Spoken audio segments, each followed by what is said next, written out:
সায়নী ভাইপো যৌথ সম্পর্ক। আপনাদের নিশ্চয়ই সেই পার্থ চট্টোপাধ্যায় আর অর্পিতার যৌথ সম্পত্তির খোঁজের কথা মনে পড়ছে। শান্তিনিকেতনে অপা বলে বাড়িটির কথা মনে পড়ছে। এখানেও একটা শান্তিনিকেতন আছে, সেখানে অবশ্য অপা নেই। ভাইপোর এত এত সম্পত্তির কি হবে? আর সায়নী ভাইপো সম্পর্কটা ঠিক কেমন, কি রহস্য? শান্তিনিকেতন সহ, মানে এই শান্তিনিকেতন হরিশ মুখার্জি রোডের, সেটা সহ ভাইপোর যে এত সম্পত্তি, সেগুলো ভাঙতে কি বুলডোজার যাবে? এসব প্রশ্নই এখন রাজনৈতিক শিবিরে বেশি আলোচনা হচ্ছে। তার মধ্যে যেটা চাপা পড়ে যাচ্ছে, তৃণমূল কংগ্রেস নামক দলটির অস্তিত্ব কি হবে। আমি আপনাদের বলছি, 1 মাসের মধ্যেই তৃণমূল কংগ্রেস ভেঙে যাবে, ভেঙে যাওয়া শুরু হয়ে গেছে। আজকে আমি সেটা বলবো আপনাদের। এখন কেমন করে তৃণমূল ভাঙছে আর ভাইপো সায়নী সম্পর্কটা ঠিক কিসের, জানতে দেখুন ও শুনুন কিনা কি বলছে। ভবানীপুর কেন্দ্রে আমাদের বহিষ্কৃত মুখ্যমন্ত্রী, সততার প্রতীক মমতা বন্দ্যোপাধ্যায় 15,105 ভোটে শুভেন্দু অধিকারীর কাছে পরাজিত হয়েছেন। এই পরাজয়টা কত বড় পরাজয় সেটা ধাপে ধাপে বোঝা যাচ্ছে। তৃণমূলকে শেষ করে দিচ্ছে, কারণ দলের সুপ্রিমো যিনি বলেন আমি সব, তিনি এখন ফুস, তার কথা কেউ শুনতেই চাইছে না।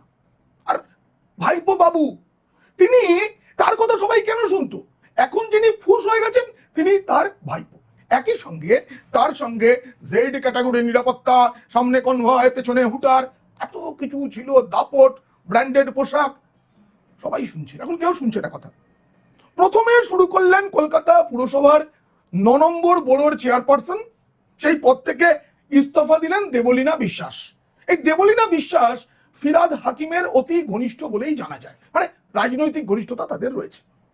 এই রাজনৈতিক মহলে তখন থেকেই আলোচনা শুরু হয় তাহলে কি হতে চলেছে।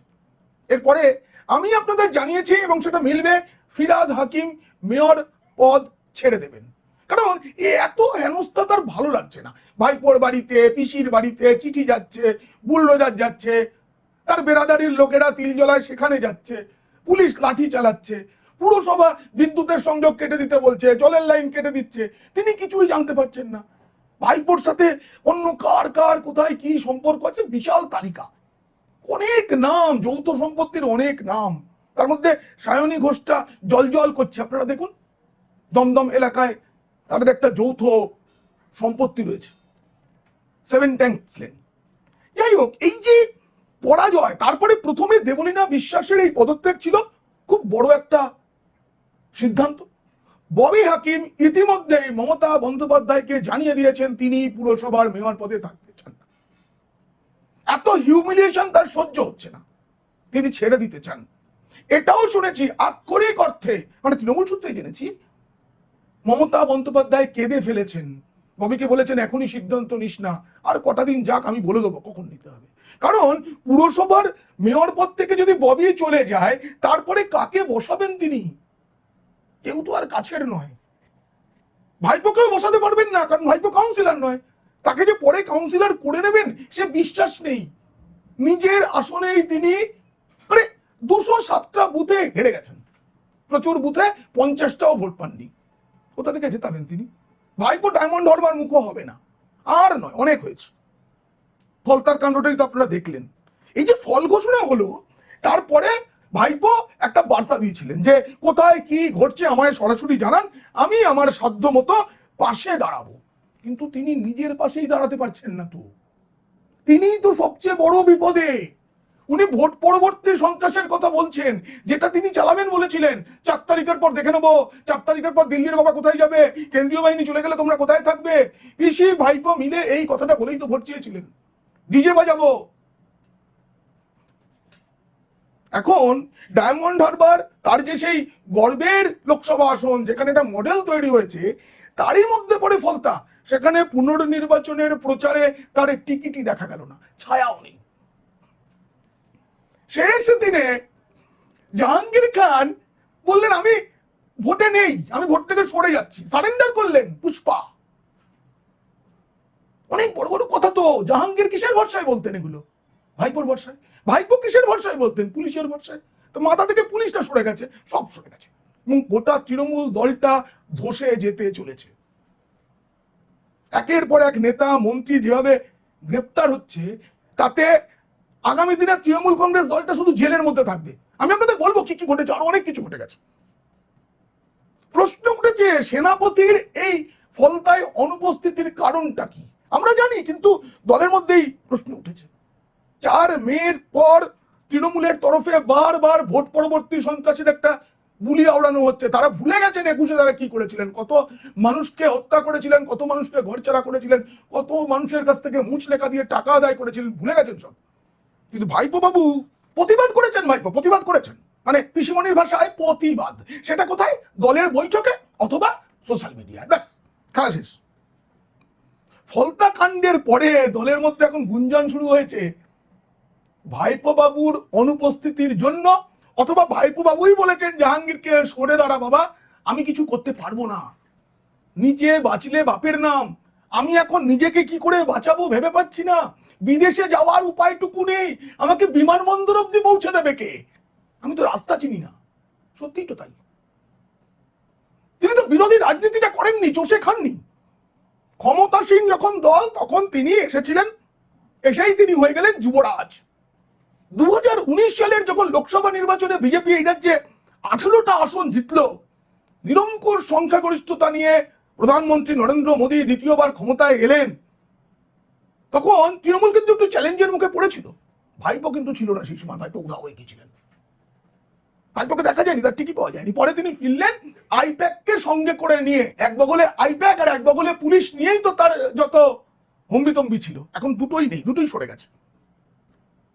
ভাইপো তখন অন্তরালে ছিলেন 19-এর ভোটের সময়। আবার 24 আগস্টে যখন আরজি করার নৃশংস ঘটনার প্রতিবাদে গোটা রাজ্য দেশ তোলপাড় হচ্ছে, ভাইপো বাবু মেঘের আড়াল থেকে লড়াই করেছেন। 21-এর ভোটের পরেও তিনি পালিয়ে গেছিলেন। এই যে গত বছর যে 21শে জুলাই হলো, একদম মঞ্চ উঠলেন তিনি, আমরা প্লেন থেকে নেমেই তিনি কি করেছেন, ডায়মন্ড হারবারে তিনি মাটিতে হাঁটেননি তো, র্যাম্প বানিয়ে হেঁটেছিলেন এসআইআর এর সময়, আর বড় বড় আওয়াজ দিয়েছিলেন। ওই বললাম, এক বগলে আইপ্যাক, এক বগলে পুলিশ ছিল। এই যে ফলতা আসন, এটাই তো তাকে এই 7 লাখ ভোটে জেতা, তার মধ্যে 1,68,372 ভোট তিনি খালি এই ফলতা থেকে পেয়েছিলেন। যদিও ফলতায় কিন্তু 2021 সালে এত লিড ছিল না, 40,000-এর মতো লিড ছিল। এবার তো কার্যত তার তো প্রতীকটাও থাকবে, ভোট পড়বে না একটিও, কিন্তু সেই ঘনিষ্ঠ অনুগামী জাহাঙ্গীর বাবরের ছেলে কিনা আমি ঠিক জানি না, কারণ ওনার পিতার নাম আমার জানাও নেই, তো তিনি ওয়াক ওভার দিয়ে চলে গেলেন। তো দলে তো সবাই বলছে জাহাঙ্গীরকে তুমি কেন এরপর চিঠি দিলে না, একটা শোকজ করলে না, দল থেকে তাড়ালে না কেন? ভাইপোর কাছে উত্তর নেই, পিসিমণি নীরব, মুখ কাচু মাচু করে কালকের বৈঠকে বসেছিলেন। আপনাদের একবার ছবিটা দেখাতে পারি আমি, যে সেখানে সব নেতারা রয়েছেন, ভাইপো বাবু আর পিসিমণির মুখটা একটুখানি জুম করে দেখতে হবে। কালীঘাটে তৃণমূল বিধায়কদের নিয়ে যে বৈঠক ডাকা হয়েছিল, সেই বৈঠকে মমতা অভিষেক ছিলেন, কিন্তু এই বৈঠকের আগে একটা গোপন বৈঠক হয়েছিল, যে খবর আমি আজকে আপনাদের দেব। মমতা যে বৈঠক ডেকেছিলেন, সেখানে একাধিক বিধায়ক সরাসরি ভাইপোকে আক্রমণ করেছেন, মূলত ছিল জাহাঙ্গীর খানকে কেন্দ্র করে। ভাইপোকে যিনি সেনাপতি এই উপাধি দিয়েছিলেন, সেই কুণাল ঘোষ বেলেঘাটায় জিতে এখন বিধায়ক, তিনি সরব হয়েছেন। তার সঙ্গে সন্দীপন সাহা, ঋতব্রত বন্দ্যোপাধ্যায়, তারা সরাসরি বলছেন যে, অথচ কদিন আগে ভোটের পরে যখন সব বিধায়কদের নিয়ে বসলেন, তখন বর্ষিয়ার নেতাদেরও বলেছিলেন সবাই উঠে দাঁড়াও, অভিষেককে সম্মান দাও, সবাই চুপ করে সহ্য করেছেন, কারণ দিদি বলছেন সর্বময় নেত্রী, সেনাপতিকে গার্ড অফ অনার দিয়েছে সবাই। কিন্তু একটু সময় যেতেই সবাই বুঝে গেছেন এই সেনাপতি এখন কাগজের সেনাপতি, তাই তারা পুরো সরাসরি প্রশ্ন তুলেছেন। সরাসরি 4 মে ভোটের ফল প্রকাশ হয়েছে, 4 জুনের মধ্যে 1 মাস সময় তৃণমূল থাকবে না, মানে নামে থাকবে কিন্তু থাকবে না। খালি নজর রাখুন, জেলের মধ্যে বৈঠক করবেন অনেকে, আর বাকি ভার্চুয়াল হয়ে যাবে। সবচেয়ে বড় কথা, এই দলটার পাশে আর কেউ থাকবে না, এবং যারা জেলে যাবেন তাদের পাশে দল থাকবে না, কারণ দলের অস্তিত্বই তো থাকবে না। সেইভাবে খাতায় কলমে থাকবে, এটা গ্যারান্টি। ইতিমধ্যেই দলের সঙ্গে দূরত্ব তৈরি করে নিয়েছেন সাংসদ শতাব্দী রায়, মথুরাপুরের সাংসদ বাপি হালদার, তারা যোগাযোগ রাখছেন না। ইউসুফ পাঠান অনেকদিন আগেই বন্ধ করে দিয়েছেন। রাজীব কুমার সদ্য রাজ্যসভায় গেছেন, তিনি এই দলের সঙ্গে খুব বেশি যোগাযোগ রাখবেন বলে আমার মনে হয় না, এবং তৃণমূল সূত্রে খবর এখনই তিনি যোগাযোগ রাখা বন্ধ করেছেন। কোয়েল মল্লিক কোনো যোগাযোগ রাখছেন না। রচনা বন্দ্যোপাধ্যায়, সৌগত রায় জানেন এটাই তার শেষ ইনিংস, এখন তিনি যোগাযোগ রাখলেই কি না রাখলেই কি, তিনিও ঘরে বসে গেছেন। সুদীপ বন্দ্যোপাধ্যায় শ্রী নয়না চৌরঙ্গিতে জিতেছে, তাই তার একটু গরম আছে, ফলে তিনিও দলকে আর পাত্তা দেবেন না। কিন্তু এমন অবস্থাটা না সায়নী ঘোষের নয়। বলবো সায়নী ঘোষের কথা বলবো। দেখুন, সায়নী ঘোষ যাদবপুর থেকে লোকসভার সদস্য, সেই যাদবপুরের 7টা বিধানসভার মধ্যে 5টিতে হেরেছে তৃণমূল, অথচ 2,58,201 ভোটে সায়নী জিতেছিলেন। এই তো সেদিন 24 সালে বারুইপুর পূর্ব, বারুইপুর পশ্চিম ছেড়া কোনো আসনে তৃণমূল নেই। এবার বলি ওই বৈঠকের আগের বৈঠকের কথাটা। আমাদের যে বিধানসভা ভবন, তাতে একটি নৌসার আলী কক্ষ আছে। এই নৌসার আলী কক্ষে কুণাল, ঋতব্রত, সন্দীপন ছাড়াও বেশ কয়েকজন বিধায়ক বৈঠক করেন। সেই বৈঠকেই সিদ্ধান্ত হয় সকলে মিলে অভিষেককে আক্রমণ করবেন। এরপরে তারা দল বেঁধে যান এবং একটি গাড়িতেই নাকি কুণাল, ঋতব্রত এবং সন্দীপন ছিলেন, কারণ তারা এই বিক্ষোভের মানে মুখ হয়ে উঠবেন এটা ঠিক হয়েছিল। তারা সংলাপ হয়তো গাড়ির মধ্যে ঠিক করে নিয়েছেন, সেইভাবে দফায় দফায় একজন একজন করে বলেছেন। আমি সায়নী পর্বে ঢুকছি, তার আগে বলি এই জাহাঙ্গীরের হয়ে প্রচারে গিয়ে এই ভাইপোবাবু কি বলেছিলেন? জাহাঙ্গীর চেয়েছিলেন ওই ফলতায় একটা শ্মশান হোক, ভাইপোবাবু কথা দিয়েছিলেন হ্যাঁ শ্মশান হবে, আর সেই শ্মশানে 4 মের পর যারা হার্ট অ্যাটাকে মারা যাবে তাদের দাহ করা হবে। কাদের কথা বলতে চেয়েছিলেন? যাদেরকে ভয় দেখানো হয়েছিল, ভয়ে হার্ট অ্যাটাকে যারা মারা যাবেন তাদের। কিন্তু এখন ওই শ্মশানটা হবে কি? আর শ্মশানটা হলে কাদের পোড়ানো হবে ওখানে, কাদের দাহ করা হবে? সন্দীপন, ঋতব্রতরা প্রশ্ন করেন, এত প্রশ্রয়ের পরে যে জাহাঙ্গীর এত তোল্লা দেওয়া হয়েছে যাকে, সে যখন সরে দাঁড়ালো দলকে বিপন্ন করে, সে প্রার্থী হতে চাইছে না, সরে দাঁড়াচ্ছে, ময়দান থেকে পালাচ্ছে, ভোটের ময়দান থেকে, তার বিরুদ্ধে কোনো ব্যবস্থা নেওয়া হয় না। ভাইপো চুপ, কারণ ভাইপো তো জানেন জাহাঙ্গীর অনেক কিছু জানে। জাহাঙ্গীর তার জেল যাত্রা আটকাতে পারবেন না। আর জাহাঙ্গীর জেলে গেলে ওই যে 7 লাখি জয়, তার পর্দা ফাঁস হবে। সেই সময় বিজেপির যাকে হারানো হয়েছিল, ভাইপো বাবু যাকে হারিয়েছিলেন, তার কাছেও রয়েছে সবকিছু। অভিজিৎ দাস, ববির কাছে সেই সব ভিডিও রয়েছে, কিভাবে রিগিং হয়েছিল। সেলোটেপ মেরে জেতা যাবে না, এটা বুঝেই জাহাঙ্গীর সরেছেন। আর ভাইপো জানেন এখনো জাহাঙ্গীরের বিরুদ্ধে কথা বলা যাবে না, কারণ জাহাঙ্গীর যদি জেলে যায় কান টানলে মাথা আসে। কিন্তু ভাইপোর বিরুদ্ধে এত ক্ষোভ কেন? পিসি বলছেন ওরা অভিষেককে আর আমাকে গ্রেপ্তার করতে চায়। কেন ভয় বলুন তো? আমি তো কখনো গ্রেপ্তারির ভয় পাই না। আমি তৃণমূল জমানা দল তো এইভাবে জোর গলায় কথা বলেছি, কিন্তু গ্রেপ্তারের ভয় পাইনি। হুমকি এসেছে, ভয় দেখানো হয়েছে, ভয় পাইনি, কারণ আমি কোনো অন্যায় করিনি। আমি জানি একান্ত করলে আইন আদালত যা আছে আমি বেরিয়ে আসবো। ওরা ভয় পাচ্ছে কেন? আর ভাইপোর বিরুদ্ধে তৃণমূলের সকলের এত কেন ক্ষোভ? ভাইপো এই বৈঠক ওনাকে বলেছেন আমার বিরুদ্ধে যে কোনো কথা বলা যাবে। কুণাল ঘোষ বলেছিলেন যে এবার একটুখানি খোলা গলায় যেন আমরা কথা বলতে পারি, মুক্ত চিন্তার জায়গা হোক তৃণমূল, যেটা কোনোদিনও ছিল না। তৃণমূল দলে তো কোনোদিনও গণতন্ত্র ছিল না। দল আমি এখন বলছি মানে ওই এটা একটা পেশা, কিন্তু সেই পেশার জন্য যারা একত্রিত হয়েছিল, ব্যানার্জি পরিবার যা বলবে তাই হবে বলেছেন ভাইপো তখন, যে আমি রোজ অফিসে বসছি, যার যে অভিযোগ। আরে অফিসে, এই অফিসে তৃণমূল নেতারা গেলে জুতো খুলে মোবাইল জমা দিয়ে রেখে ঘন্টার পর ঘন্টা বসে থাকতেন। তারপর কোনো আরদালি এসে বলতেন সাহেব বিজি আছেন, দেখা হবে না। অনেকের সঙ্গে কয়েক মিনিট কথা হলেও তারা অনেক বড়, তাদেরকে তুই তোকারি করা হতো। অনেককে ক্যামার স্ট্রিটের অফিসে গিয়ে সেদিনের ছোকরা ভাইপোর পায়ে হাত দিয়ে প্রণাম করতে হতো।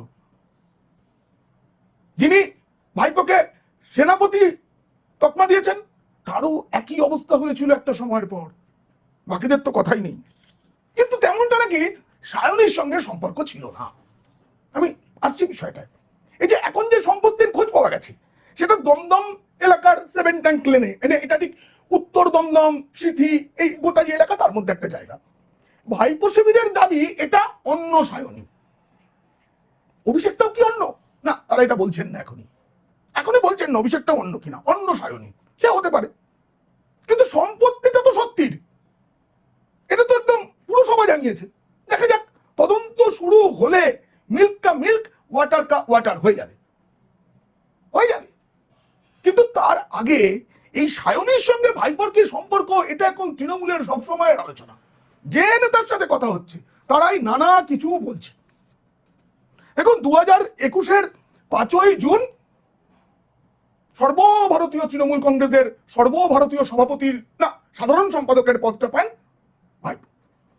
এর কদিন বাদে তিনি তো ছিলেন রাজ্য যুব সভাপতি। 7ই জুন 2021 তিনি উত্তরসূরি বেছে নেন সায়নীকে, এটা সত্য, পিসিমণি বাছেননি। এবং প্রথম থেকেই কিভাবে দল চালাতে হয়, সংগঠন চালাতে হয়, এসব নিয়ে তিনি নাকি সায়নীকে ট্রেনিং দিতেন।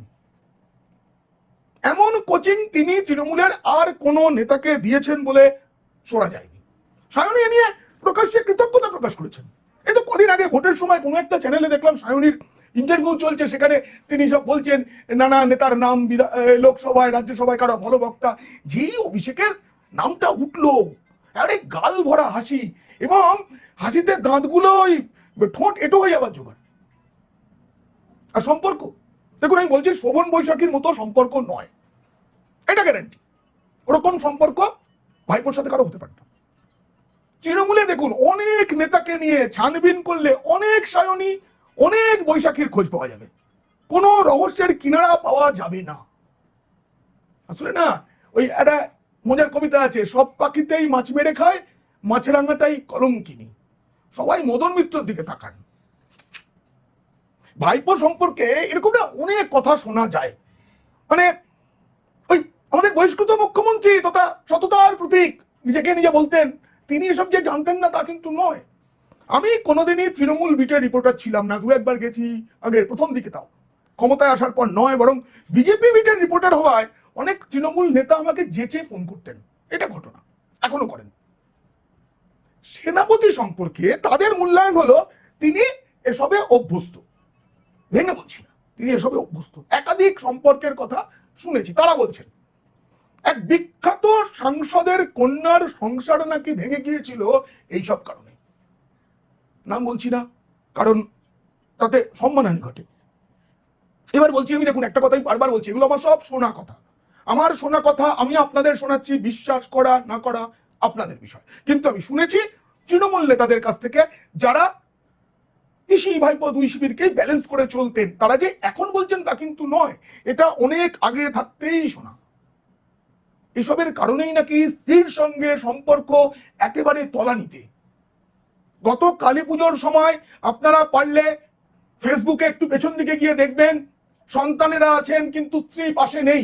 সেই সময় নাকি এরকম নানাবিধ কারণে স্ত্রী বিভাগী হয়ে চলে গিয়েছিলেন বিদেশে।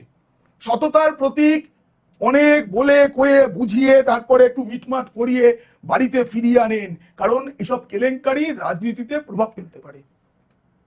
আমি একদম দায়িত্ব নিয়ে বলছি, শুনেছি বহু ছোট নেতার স্ত্রী, লজ্জাজনক। আমি